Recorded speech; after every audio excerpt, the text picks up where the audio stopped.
Hello बच्चों, let's see this question.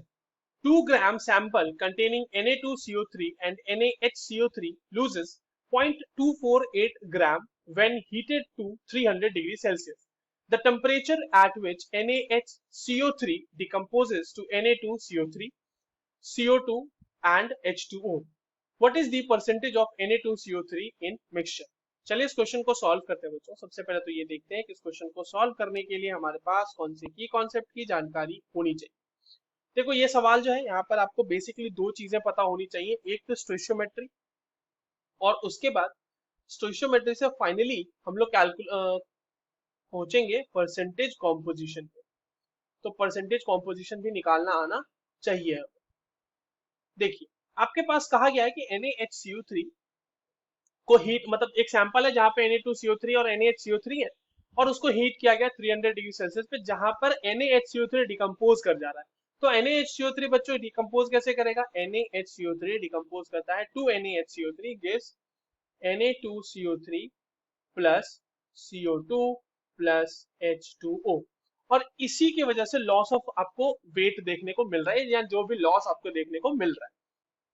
अब देखिए यहाँ पर अगर मैं बोलूं कि इसका 2 मोल अगर हम लेते हैं NaHCO3 का, तो इसका हमें 1 मोल मिलता है और H2O का भी 1 मोल मिलता है। तो 2 मोल के लिए क्या हो जाएगा? 2 इंटू 84 ग्राम। 84 आपके पास NaHCO3 का मोलर मास है, यानी कि ये हो जाएगा 168 ग्राम। 168 ग्राम। तो 1 मोल कार्बन डाइऑक्साइड के लिए 44 ग्राम होता है इसका मास, और वाटर के लिए होता है 18 ग्राम। तो हम ये कह सकते हैं ना कि अगर आपके पास 44 प्लस 18 यानी 62 ग्राम, यानी 168 ग्राम NaHCO3 को जब हीट किया जाएगा तो वहां से 62 ग्राम का लॉस होगा। ठीक है, अब इसी चीज को स्टोइशियोमेट्री से जो हमने रिलेट करी है उसको लिखते हुए यूज करते हैं। 62 ग्राम का लॉस हो रहा है बच्चों, कितने के लिए? 168 ग्राम NaHCO3 के लिए। ठीक है, तो 0.248 ग्राम का लॉस कितने से होगा? वो हो जाएगा 168 divided by 168 divided by 62 into 0.248 gram NaHCO3 उसमें होना चाहिए, तभी तो लॉस होगा ना।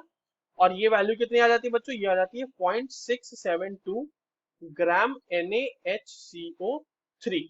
अब देखिए क्वांटिटी हमें NaHCO3 की मिली है, Na2CO3 की कितनी हो जाएगी? अब तो क्वांटिटी ऑफ Na2CO3 ये हो जाएगा, 2 ग्राम का सैंपल था उसमें 0.672 ग्राम NaHCO3 था, तो ये हो जाएगा, ये हो जाएगा 1.328 ग्राम।